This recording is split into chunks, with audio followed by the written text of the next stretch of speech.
dëgjues dhe shiques të podcastit We Economy, mirë se vini në sezonin e dytë dhe episodit të 13 të podcastit We Economy.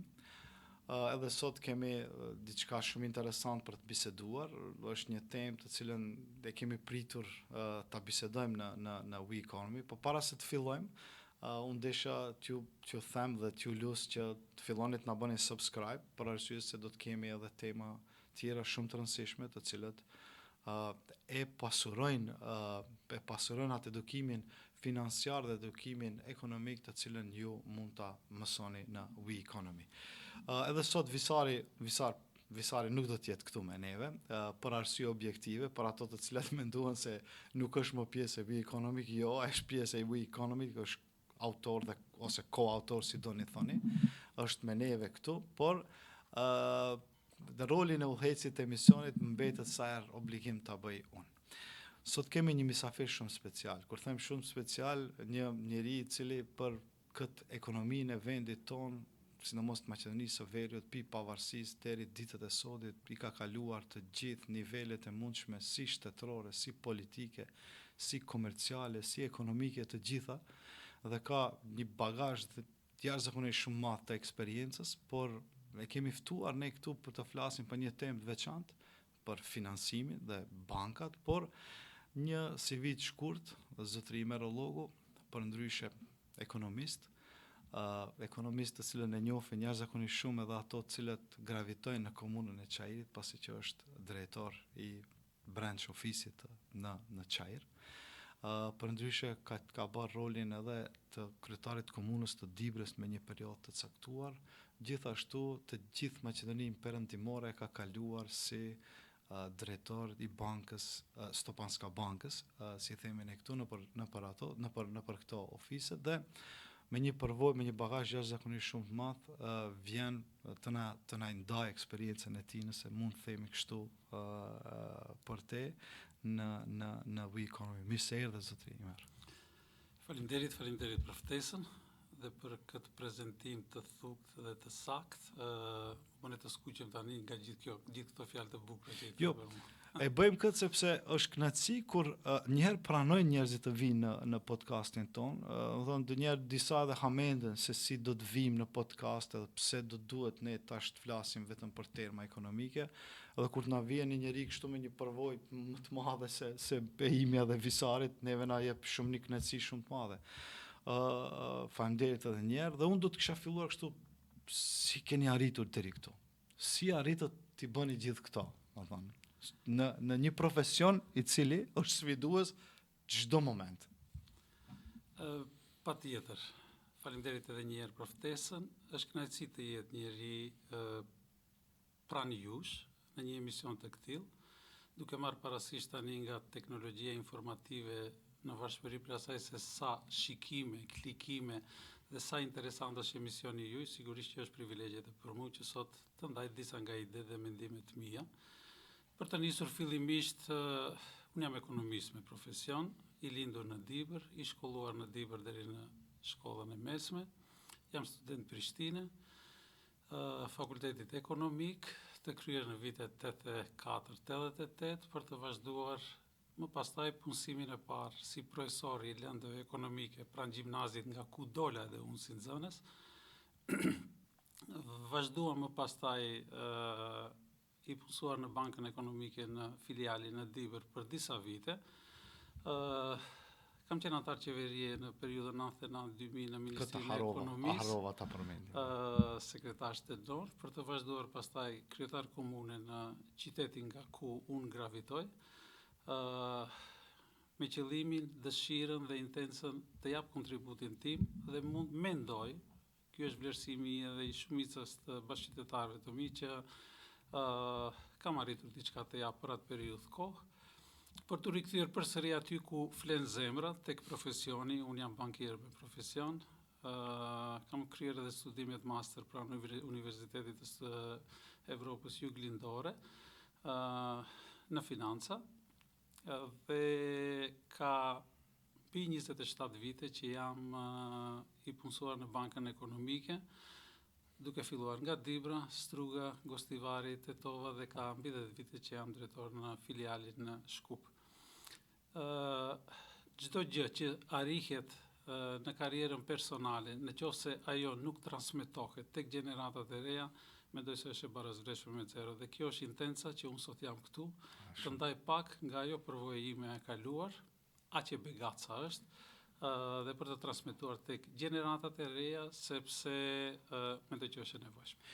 Që është kënaqësi kur dëgjon këto fjalë, dhe ne pikërisht për këtë e kemi bërë një sër epizoda të podcastit ton dhe na mungonte një pjesë, asnjë mozaiku që ta përmbyllim këtë sezon, dhe ishte financimi ose mënyra e financimit të bizneseve, po edhe të qytetarëve, dhe duke parë parasysh se nuk na përgjigjeshin shumica e njerëzve këtu, edhe kur na erdhët ju në emision, vetëm na paraqitet në kënaqësi, po sot veç ta paralajmërojmë se ne do të flasim për financimet të cilat kanë të bëjnë edhe me bizneset, edhe me qytetarët. Fillojmë prej asaj se cili është kështu, ne prej pavarësisë deri tash kemi pasur një farloj, e kam pas mysafir edhe kryetarin e Odës Ekonomike të Maqedonisë Perëndimore, dhe në një moment të caktuar, në një dekadë të caktuar, shumë mirë më shpjegoi ai se si kanë funksionuar bizneset prej viteve 90, pi pavarësisë të Maqedonisë deri vitin 2000, dhe mandej filloi një fazë tjetër ku bizneset, sidomos bizneset shqiptare, kanë marrë një farë pavarësi dhe kanë mund të funksionojnë në këto tregjet financiare ose të marrin mjete në për tregjet financiare. Tash ne na intereson cili është tash edhe për ato që na dëgjojnë dhe na shiqojnë, cili është roli i bankave në mbështetjen e zhvillimit të sektorit privat në vendin tonë. Domethënë sepse ne çdo herë jemi me fjalë plot, duhet shteti të mbështet, po sa mundet sektori privat këtu të ndërhyjë.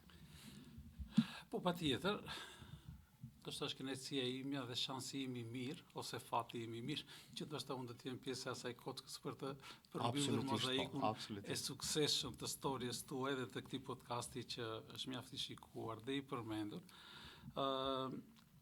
Përvoja ime profesionale në aspekt bankar thot këte, është jashtëzakonisht thelbësore dhe shumë dimensionale sistemi bankar dhe përkrahja e bankave në aspekt të zhvillimit të subjekteve private, respektivisht kompanive private të cilat menaxhojnë në Republikën e Maqedonisë së Veriut. Pse e them këtë? Sepse unë përjetova një periudhë shumë të shkurtër të sistemit të kaluar dhe në kuadër të saj dhe të funksionimit edhe të sistemit bankar, dhe them, ndoshta është mendimi im me plot vetdije se ndoshta një nga asetet, një nga arsyet që ai sistem nuk funksionon më është edhe sistemi bankar.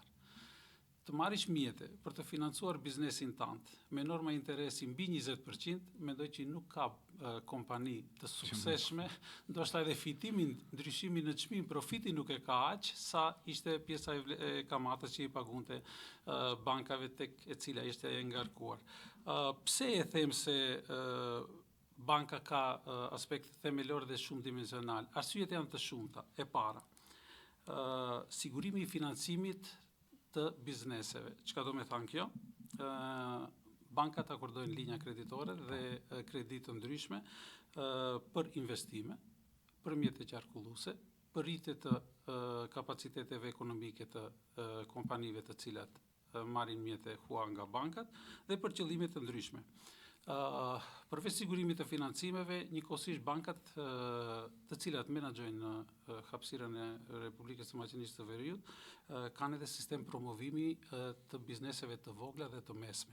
Pranë brenda institucioneve shtetërore, po edhe në asociacione dhe institucionet financiare jashtë vendit, si për shembull pranë Bankës Evropiane për Ndërtim dhe Zhvillim, International Finance Corporation, Banka Evropiane për Investime dhe asociacionet e tjera të cilat ratingu i bankës, ratingu i kompanisë, e cila është ngarkuar me mjete hua pranë një banke, banka në mënyrë të drejtë për drejtë, po edhe tërthorazi, jep mundësi nga rejtingu që ka në bankë të rritë edhe vlerën e kompanisë ndërkombëtarisht. Absolutisht. Pranë institucioneve të tjera, të cilat në rastet e shumta kanë edhe kushte më të favorshme për financimin e ideve dhe projekteve të kompanive.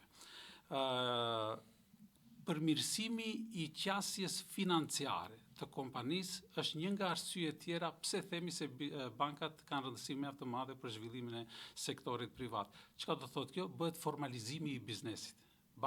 Kompania në momentin kur fillon të bashkëpunon me një bank, ka llogari të hapura, punon me karta kreditore, tërheqë një numër të klientëve të cilat bashkëpunojnë me po të njëjtën bank, po edhe bankat të tjera. Mbështetja e eksportit dhe tregtisë ndërkombëtare. Nuk mund të sot një kompani të bashkëpunon, të bën furnizime nga Turqia, nga Ballkani, nga Kina ose nga cila do pjesë e botës, në qoftë se në një farë mënyrë nuk siguron garancione bankare pranë bankës, në qoftë se nuk ka akreditive të hapura, në qoftë se nuk ka shërbime valutore, transfere me jashtë ose brenda, qarkullim pagesor me jashtë ose brenda.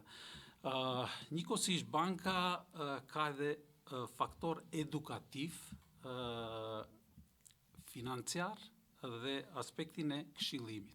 Nuk është intenca që banka vetëm se të realizon dhënien e krediteve, të inkason mjete nga ajo kompani, por njëkohësisht kur bashkëpunon me një klient i cili në aspekt financiar është i edukuar, ka mbri një nivel, një standard, atëherë bashkëpunimi është shumë më i lehtë. Atëherë krijohen raporte partneriteti. Jo huadhënës huamarës, por edhe raporte partneriteti. Njëkohësisht inovacioni dhe digitalizimi, po ashtu është një nga faktorët pse themi se bankat ndikojnë drejt për drejt në subjektet private për rritjen e mirëqenies dhe rritjen e bizneseve të tyre, sepse sot shërbimit janë kryesisht në formë digjitale dhe me një teknologji të avancuar financiare. Dhe për së fundmi, mendoj që një nga faktorët shumë e rëndësishëm është edhe roli stabilizues në kohë krize. Memoria e jon flet, se na afat shumë të shkurtër, kishim COVID-19, kishim krizat ekonomike dhe situatat të lloj-llojshme. Në këtilla raste përsëri bankat ishin ata të cilat në periudhën e Covidit bën moratorium të gjithë kredive për një periudhë 6 mujore, me qëllim që të mëkëmben derisa të kalon ai stres psiqik i të gjithë njerëzve, po edhe krizat e ndryshme që u krijuan për kompanitë ndryshme të cilat funksionojnë në Republikën e Maqedonisë. Derisa bisedoni këtu mu kujtua diçka tash ne në atë sektorin ku jemi ne në atë avancimin e startupeve, çdo herë mundohemi si në një farë lloj mentorimi të kemi njerëz të cilët kanë përvojë në sistemin bankar. Domethënë në këtë dhënien e edukimit, si të aplikojnë, si të bëjnë si të ketë një qasje, si të bëjmë prezantimin para institucioneve financiare, se kjo është zakonisht shumë e rëndësishme, deri para disa kohë ne nuk e kishim këtë, mirë po tash kemi filluar, po kjo na bën shumë ndihmës në për të gjithë bankat këtë punën e edukimit të klientëve, sepse ajo nuk është e mjaftueshme ta ketë idenë, po duhet patjetër ta ketë edhe mënyrën se si do të rrijek finansat në mënyrë sa më të mirë, domethënë atë biznes modelin ose biznes planin e tij. Dhe kjo tash por në bazë të kësaj unë desha të pyet a janë kushtet në kreditimit sot të favorshme për shembull për bizneset e vogla dhe të mesme. Nëse më pyetni mua sa herë do të jem në anën negative, domethënë unë do të mendoj se është jo etj. Po unë kështu ju pyes juve, domethënë a më jepni një sqarim si janë kushtet për bizneset e vogla kryesisht dhe të mesme. Po patjetër. Tani jemi të gjithëve të dishëm se Republika e Maqedonisë së Veriut nuk është ndonjë treg kush e di se sa i madh që të mundet të flasim për kompani të mëdha, të cilat qarkullojnë milionë euro, që të mundemi të klasifikojmë edhe ne sistemin bankar se përveç kompanive të vogla dhe të mesme, e cila është thuhet edhe në të gjithë politika zhvillimore të shtetit dhe në të gjithë strategjitë e krijuara nga partitë politike që vinë nëpër qeveri, se e ardhme këtij shteti është kompanitë e vogla dhe të mesme. Ato janë rrotë e zhvillimit ekonomik, mund të themi. Patjetër. Do të mundom t'ju jap argument plus që të mundom të ndroj edhe mendimin tuaj me argumente aq sa do të jem bindes.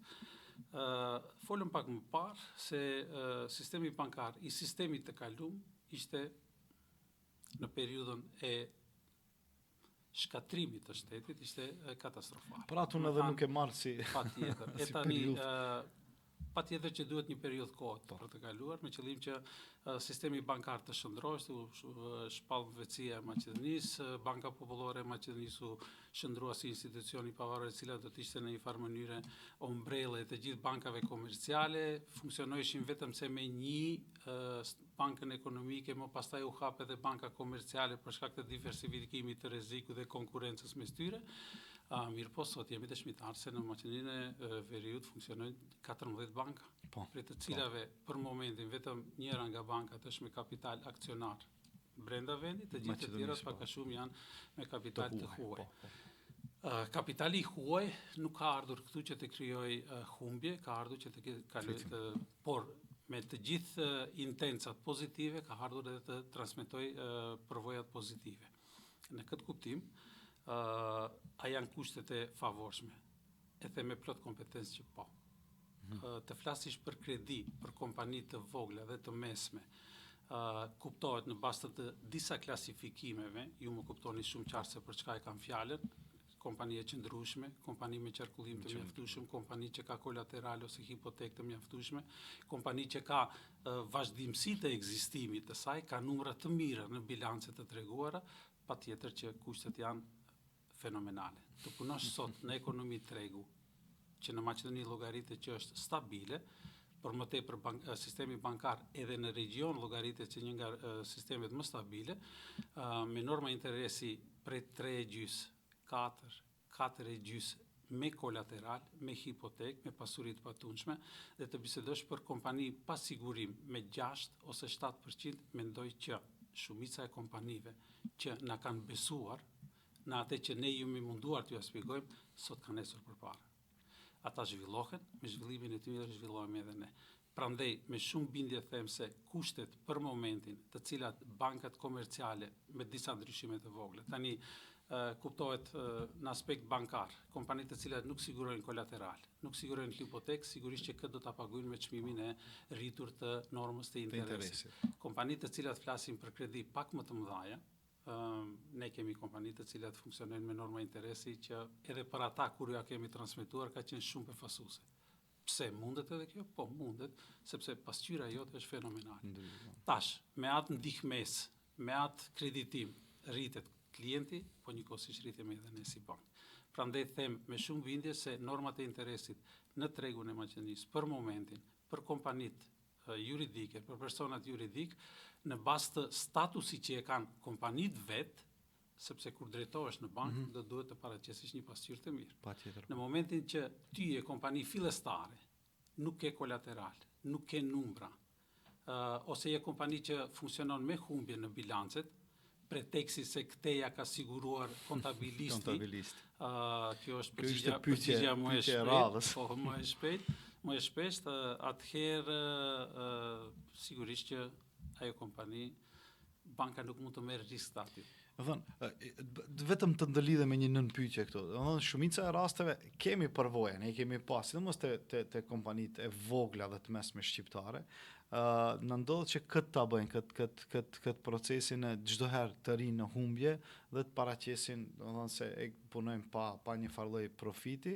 Ne kemi bërë çdo herë thirrje që patjetër duhet të legalizojmë biznesin e tyre, të kalojmë prej biznesit informal, biznesi informal, sepse janë më të qasshëm janë për mjete tjera, kemi bërë sa. Do thonë, a kemi ne kështu njerëz që vinë dhe habiten madje se nuk kanë rating të mirë kreditor kompanitë e tyre, dhe kur i edukoni, a ka pas ndonjëherë ndryshim te këto kompanitë? A keni arritur të ndryshoni? Kjo më intereson me të vërtetë, po. Po, patjetër, pyetja shumë e vend. Flasim për mendimsi të vjetër, por që gradualisht me të gjithë proceset ndryshon edhe. Dhe kjo është gjë e mirë.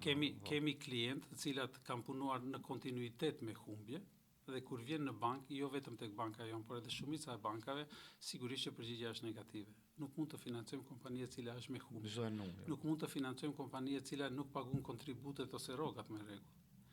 Por një nga argumentet që ju a thash cila është lidhshmëria mes bankave dhe personave juridik është edhe aspekti i komunikimit të rregullt dhe aspekti i këshillimit në një farë mënyrë që kompanitë të ndrojnë mendimsinë ata duhet të punojnë me numra real. Nuk mundet një kompani të jetë me humbje, a funksionon 10 vjet. Është e pamundur, e pasfigueshme. Kjo është vetëm se preteksi për të ikur tatimit në fitim, që është 10%, dhe ti po tregove i shumë simbolike, mjafton të jetë pozitive, banka, sistemi bankar do të çojë si tjetër. Një 10% që tatimit personal nuk është një ndryshim absolutikisht i vlefshëm për një kompani të suksesshme, që të mundet kur të drejtohet në bank të ketë dyert të hapur. Pa tjetër që me këshillim, ata persona të cilat na kanë besuar, të cilat nuk janë në numër të paktë, sepse numri i klientëve tonë është jashtëzakonisht shumë i madh, ata kanë ndryshuar mendimsinë, ata kanë filluar të na besojnë, ata kanë filluar që përmes këshillimeve nga ekspert bankar të fillojnë të aplikojnë edhe në tregjet e huaja, për mjete para, për inovacione, për ide të mira dhe të fortë. Këtu desha të ndëlidhem, kisha para një javë kisha një bisedë me një CEO të një bankës, nuk do t'ja përmend emrin, një bankës të njohur, dhe biseduam, kemi pas një bisedë një gjysore jashtëzakonisht shumë produktive dhe bisedonim për sistemin bankar në botë, në përgjithësi, dhe tregoj se për momentin bankat më të mëdha kineze janë ato të cilat të gjenerojnë të holla, mirë po asnjë nuk e kalojnë atë pjesën ishte evropian, domethënë drejtor evropian, dhe mirë po ajo që i bën që profitabile dhe shumë të suksesshme janë bankat amerikane, për arsye se tha në portfolien e atyre nuk është si të ne, domethënë te atyre është 25-30% e portfoliove të atyre është në moment në bazë të krediteve, depozitave dhe transaksioneve që bëhen brenda bankës, kurse pjesa tjetër 75% është në equity, domethënë bëjmë pjesë si hynë në pjesën e investitorëve në projekte të lloj-llojshme që ndodh në Shtetet e Bashkuara të Amerikës, dhe u thashun pse kjo nuk mund ndodh te ne mundohemi ta bëjmë këtë.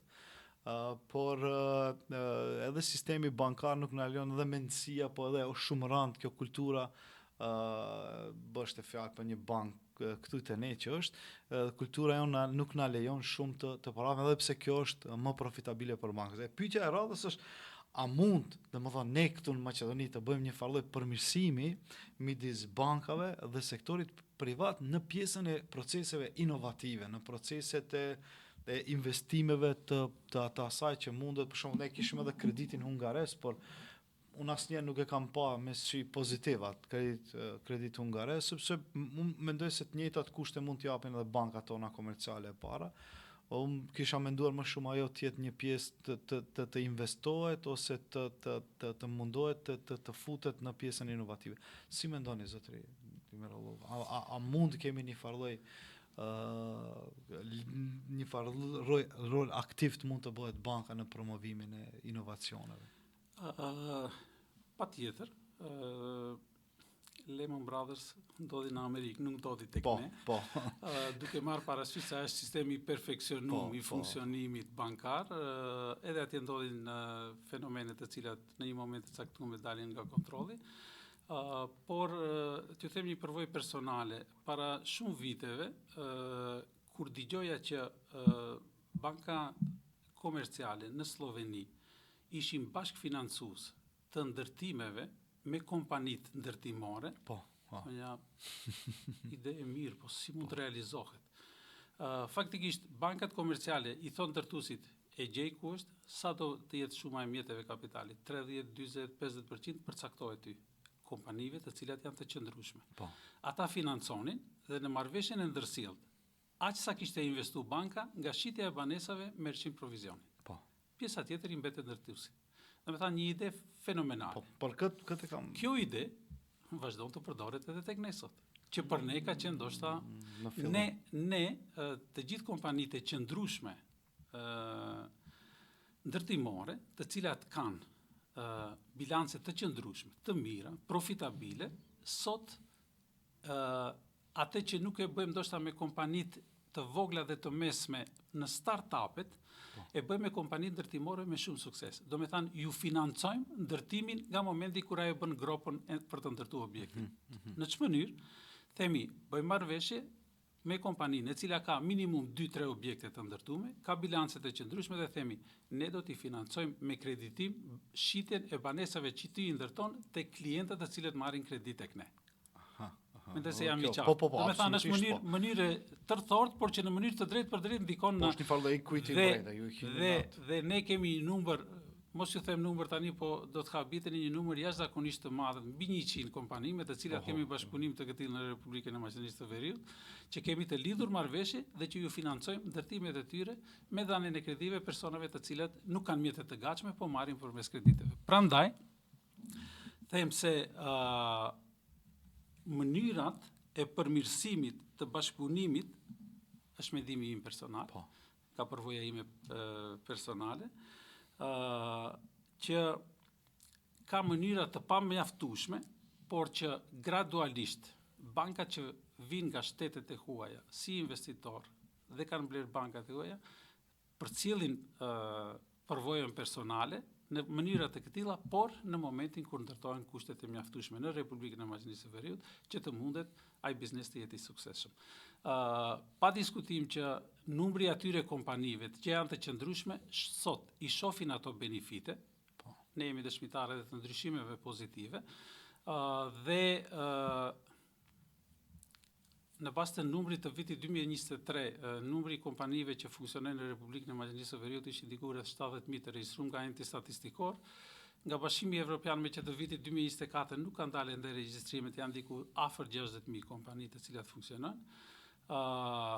Janë kompani të cilat funksionojnë, kanë bilance, paraqesin në drejtorinë të ardhurave publike dhe në një farë mënyrë janë pretendent që me bankat e gjejnë gjuhën e përbashkët për të vazhduar bashkëpunimin e tyre.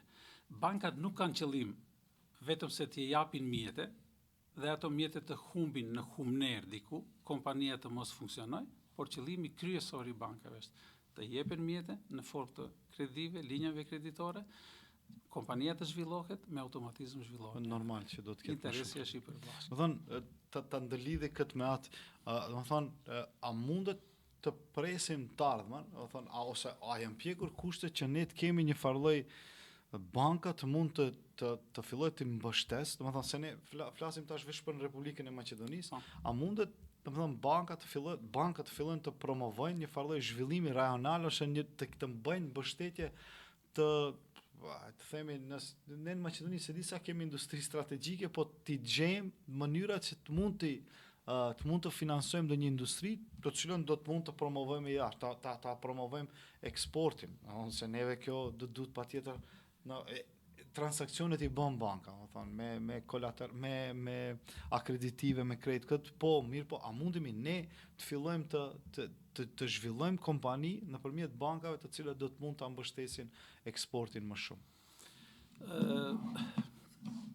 Ju e dini këtë informatë se në Republikën e Maqedonisë së Veriut struktura e kompanive të cilat funksionojnë janë diku rreth 20% janë kompani tregtare, rreth 15% janë kompani shërbyse, rreth 10% janë kompani prodhuese dhe të tjerat janë institucione të veprimtarive të ndryshme.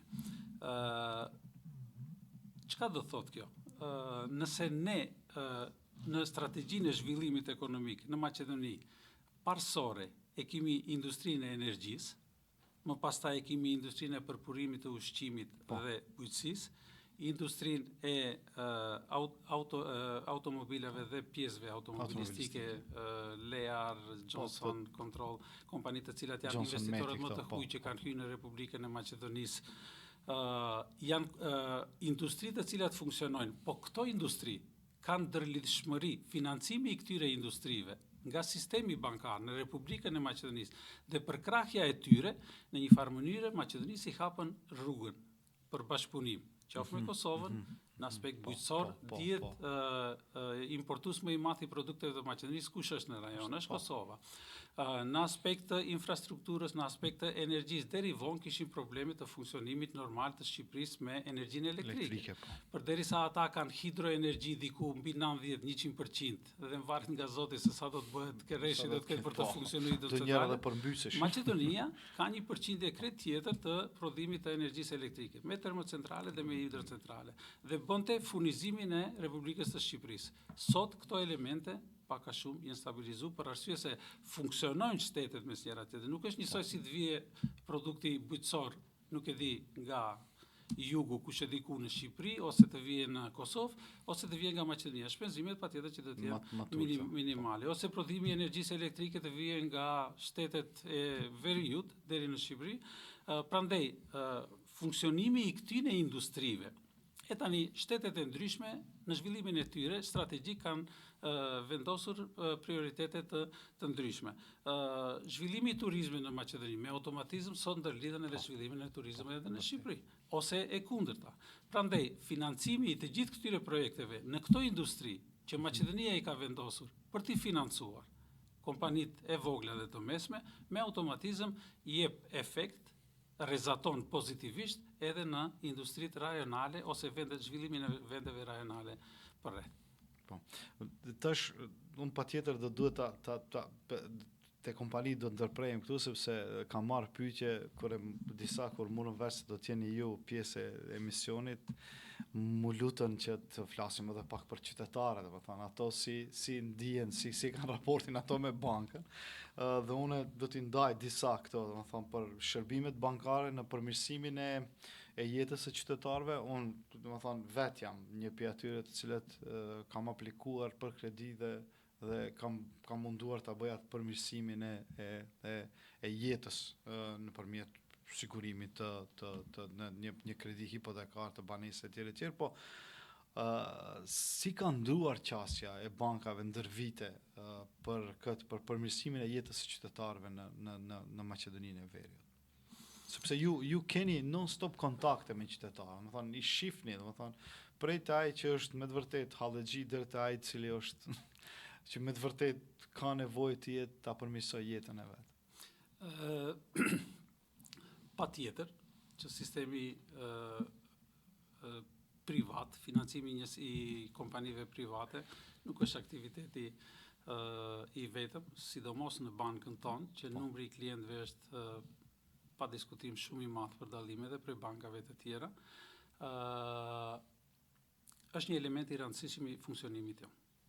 Sepse aty fillon çdo gjë, ai përcjellën dhe bën transmetimin pozitiv ose negativ në përditshmërinë e vet, edhe te drejtorët e kompanive, edhe te drejtori i vet, edhe te punëtorët e tjerë.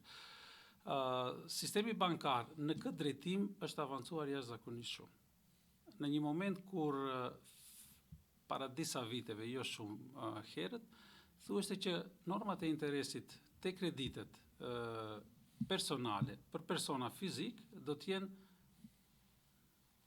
7%. 8% në një kohë kur vlera e tyre ishte 13, 14, 15 dhe në një farë mënyrë njeriu vetëm se kur kishte hallin e madh detyroheshte pranë bankës që ta zgjidhën problemin e vet, por aty fillonte Golgota. Aty fillonte kthimi i kreditit dhe pamundësia që në një farë mënyrë jo t'i bëjmë kënaqësi, jo t'i shërbejmë atij, po t'i shndrojmë probleme. Sot, në periudhën e sot, në flas nga periudha 2010 e këndej, normat e interesit të kredive janë pa diskutim shumë të pranueshme. Mos u flas me numra për të mos hutuar edhe qytetarët, por llojet e produkteve janë të lloj-llojshme. Janë kredite harxhuese, konsumatore, janë kredite hipotekare, janë kredite banesore, janë kredite, kemi kredite përmes kartelave kreditore, dhe shumica në një periudhë kur thuheshte që në Amerikë jeta zhvillohet me kredi. Për ne ishte e pakuptim. Arritëm në atë situatë që edhe ne të funksionojmë të atill, sepse nevojat dhe konsumi rriten për ditë. Familja rritet për ditë, fëmijët duhet të shkollohen.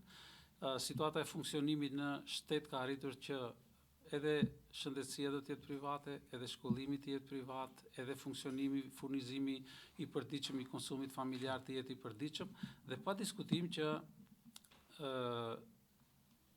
do duhen mjete shtesë. Mjete shtesë dera parë është banka. Barack Obama kryetari i Shteteve të Bashkuara në një moment tha kaloj periudha kur në Amerikë jetohet me një rrok. Dhe kaloj periudha kur njeriu mendon se vetëm i shkolluar të duhet të zgjidhë të gjithë problemet. Jo, Amerika tha ka një nevojë edhe për ujësjellës, edhe për elektrik, edhe për prandaj edhe këtu tek ne tani për të funksionuar një familje normale, në kushte normale të jetesës sot që kemi, duke marrë parasysh të gjithë elementet, inflacioni, shtrëngtimi, gjërat e tjera të cilat për çdo ditë i përmendim ne, është e padiskutueshme që zgjidhja e problemeve, qoftë e banimit, qoftë e shkollimit, qoftë mos thash zoti shëndetësisë, nevojat për një kurim këtu ose jashtë shtetit, janë mjetet të cilat ne duhet të drejtohemi tek bankat. Por tani dhe dikur qasja është krejt ndryshe. Të flasish për kredi konsumatore, ku risku është maksimal dhe norma e interesit është poshtë 5%, të flasish për kreditë të cilat janë të siguruar me kolateral ose me hipotek, poshtë 4%, të flasish për kartela kreditore të cilat i kene disponim dhe pagesë 45 ditë që të mos bësh asnjë pagesë, dhe në këtë afat nëse bën një pagesë kamata është 0, norma e interesit, sigurisht që është kënaqësi edhe për klientët, dhe jo rastësisht ata njerëz nuk vinë se ne jemi shumë të hishëm dhe të bukur, po vinë për të zgjidhur problemet dhe nevojat e tyre. E kam edhe një pyetje, pasi që po ne jemi mësuar të flasim për marrjen e krediteve, po sikur se na mungon kështu në përgjithësi na mungon kjo kultura e kursimit. Dhe ne kursejmë, a mund ta them kështu në mënyrë banale ndër jashtëkun ton, por nuk kemi një farë lloj kulture të kursimit në institucionet financiare në bankë. Më thonë, a ka filluar kjo mendësi të ndryshojë, zotërime? Më thonë, kanë filluar njerëzit të fillojnë kursimet e tyre të mbajnë në bankë, se ne e përmendëm edhe pjesën e shkollimit, edhe pjesën e banimit. Më thonë, a fillojnë njerëzit të mendojnë se me anë të kursimit mund ti sigurojnë gjeneratave të tyre të ashme një farë lloj jete më ndryshe. A ka filluar kjo të ndryshon të? Po, patjetër. Do me thënë, ne si bank jemi antare e MBG Grupacionit. MBG Grupacioni është një ndër 10 bankat më të kapitalizuar në Evropë. Dhe ka mjete të saja të panumërta. Dhe ishim me fat në periudhën kur ata erdhën dhe privatizuan Bankën Ekonomike në Republikën e Maqedonisë. Çka do thotë kjo? Kjo do thotë se sasia e mjeteve tek ne në bank është të funksionosh me mjetet personale. Por ka një element tjetër që është shumë më i lirë të funksionosh me mjetet e huaja. Në rastin konkret të personave që sjellin kursime dhe depozitat në bankë tek ne. Sepse ajo është qëllimi. Këta mjete i marrish, i plasosh diku tjetër, ndryshimin në çmim që e ke marrish për vete dhe realizosh qëllimin e funksionimit. I shet parat. I shet parat në një farë mënyre. Por në periudhën para disa viteve, kur intenca jon ishte që sjellni parat, sepse u paralajmërua ligji për vendosjen e parave të limituara në bank, ajo që ne themi ndërjastëk, dhe duke ju transmetuar klientëve ton, i sjellni parat sepse do të vjen momenti kur paratë juaja. Këtë duhet ta ndaj me dëgjuesit e ju sepse është shumë interesante se për ditë ballafaqohemi me këtë problem. Ka bler banes, ka shit banes para 10 vjetësh, 30-40.000 euro dhe tash don të vije sepse noteri nuk ja pranon transferin e pasurisë në emrin e tij, pa mos me deklaruar nga banka që ai ka bërë transferin përmes bankës. Ai përmes bankës nuk i ka bërë se ai ka paguar në të gatshme. Dhe çka të bëj tani? Në momentin kur ne ju thoshim sillni mjetet se do vjen momenti kur paratë juaja nuk mund t'i futni në funksion. Dhe ja erdhi. Me rregullativën ligjore, nuk mundet të vendosish më tepër se 15.000 euro në denar ose 10.000 euro në valutë euro, pa mos me pasur dokument për preardhjen e këtyre parave. Dhe tani, duke bërë kalkulime, manipulime, fiskultura të ndryshme, njerëzit mundohen që ta zgjidhin problemin e tyre. Pa diskutim që kushtet të cilat sepse edhe ne si banka, ose si sistem bankar, funksionojmë që të realizojmë diçka edhe për vete. Po. Ne nuk jemi shoqatë humanitare. Absolutisht, kompani e cila punon për profit. Mbajtja e mjeteve në shtëpi, këtë e them me shumë përgjegjësi dhe haptas, është puna më e keqe e mundshme që mund të bëhet. Ne kemi një bazë depozituese në bankë, në Stopanska Bank, që është shumë e lartë, me ata mjete ne rregullisht komunikojmë dhe Stopanska Banka është një nga bankat më të kapitalizuar në Republikën e Maqedonisë. Efektshmëria e kapitalizimit të bankës ekonomike është diku 18%. Aq sa e ka caktuar edhe Banka Popullore, po është diçka më e lartë se sa ajo. Prandaj bankat nuk janë institucione ku merren vetëm para ose kredi, ose linja kreditore, ose kartele, ose diçka tjetër, po bankat janë institucione që ruajnë edhe paratë të qytetarëve, dhe kjo është puna më e mençur. Nëse nuk ka ndonjë ide inovative ose më të fortë se sa kjo, paraja në shtëpi sot nuk ruhet. Jo, desha këtë ta ndëlidhe sepse ne kaluam në aspektin historik, ne kaluam edhe piramidat i kaluam këto, edhe ajo në kur unë ka qenë shumë i vogël, domethënë shumë pak e mbaj mend me depozitet të cilët atëherë qytetarëve tonë në thojza ju dogjën prej pavarësisë Jugosllavisë në atë kohë dhe nuk i merrnin dot depozitat e tyre. Domethënë e mandej normal pavarësia e shtetit dhe 2001 etj, domethënë ky Ballkan çdo herë i lëvizshëm, domethënë me kriza politike dhe luftarake, domethënë si arritën tash, a kemi një farë lloj vetëdijsimi këto njerëz a fillojnë të kursejnë, sepse unë i shoh kushtet janë jashtëzakonisht shumë të mira për persona fizik.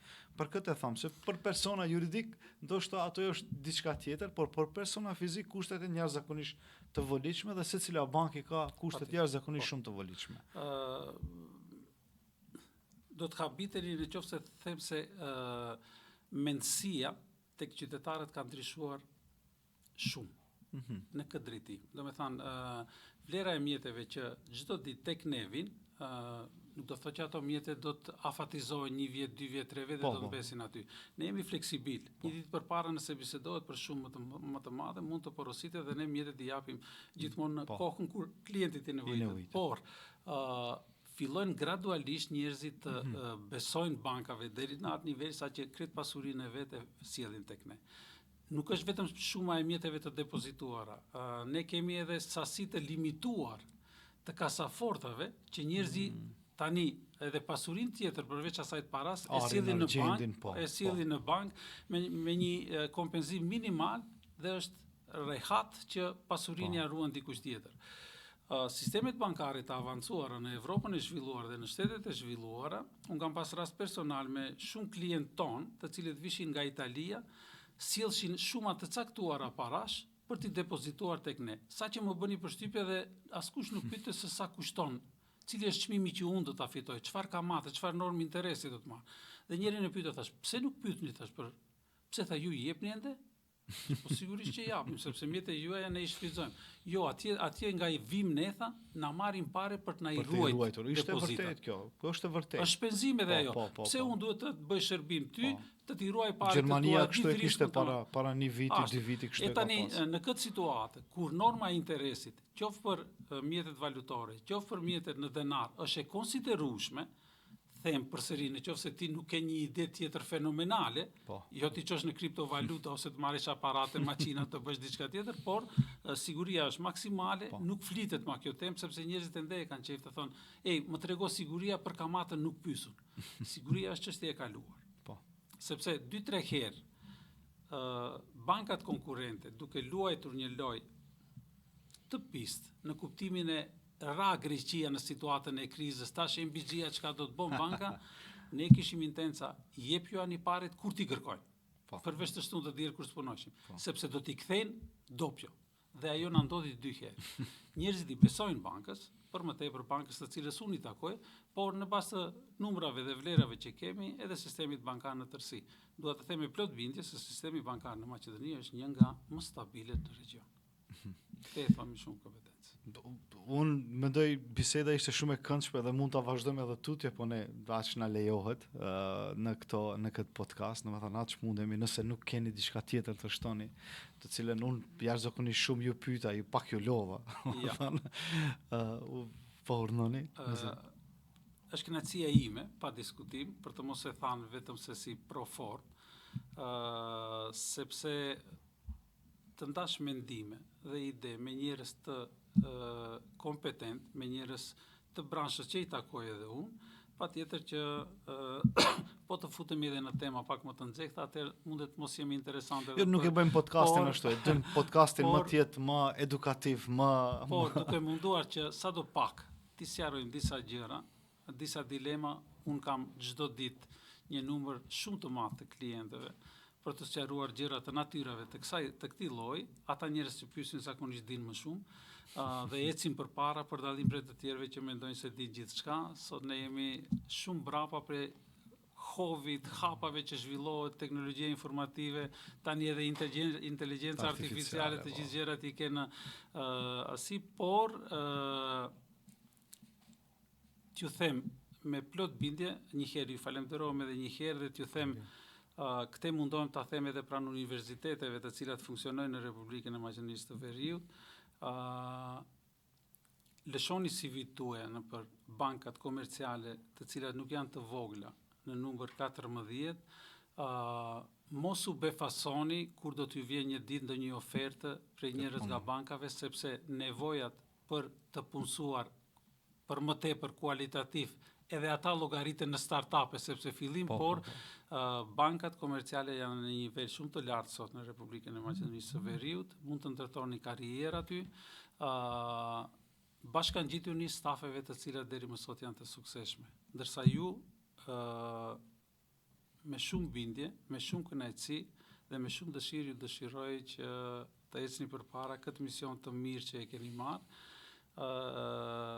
se ka pasur kohë moti nevojë për një gjë të tillë, por ja që sot Visari dhe ju kujtua që të mundeni të... Mu më vjen keq njërë Visar që nuk ishe këtu në këtë podcast, domethënë të ndëgjosh pak se nuk është vetëm te konsulenca puna, po ka edhe diçka më ndryshe se puna e konsulencës. Zotëri Imer ishte jashtëzakonisht kënaqësi e madhe që u kishim në episodin e fundit të sezonit të dytë. Ne kështu e planifikoni, por nuk e dinim se kështu do ta planifikojmë dhe kështu do të na dalë mirë që ju me këto informata të cilat tash në këtë periudhë të pushimeve verore njerëzit do ta ndëgjojnë edhe më shumë këto informata dhe do të shohin disa gjëra të cilat i kemi thënë, besoj informata shumë të bollshme për ta. Ishte kënaqësi edhe një herë që u kisha në podcastin V Economy. Faleminderit shumë. Faleminderit edhe ju. Përshëndetje tek të gjithë dëgjuesit e ju që e di se nuk janë të pakët. Ju të dëgjues dhe shikues të V Economy, ne nuk do të largohemi, ne do të ngelim përsëri për sezonin e 3 dhe planifikojmë emisione jashtëzakonisht shumë të mira, shikohemi diku atë nga fillimi i shtatorit, ku do t'ju lam një hapësirë këto të pushimeve verore që të na dëgjoni këto sezonin e parë dhe sezonin e dytë. Mos harroni të na bëni subscribe, në ndërkohë ne do të lishojmë edhe disa gjëra të cilat disa reelsa të shkurta ose video të shkurta të përmbledha nga mysafirët tonë, do të bëjmë një farlloj përmbledhje të gjithë ato që i kanë thënë dhe nuk është diçka shumë e pakët, një thesar jashtëzakonisht shumë i madh i videove të cilat i kemi vënë. Deri në shtator, mirëmbëjtje dhe shiqohemi deri atëherë.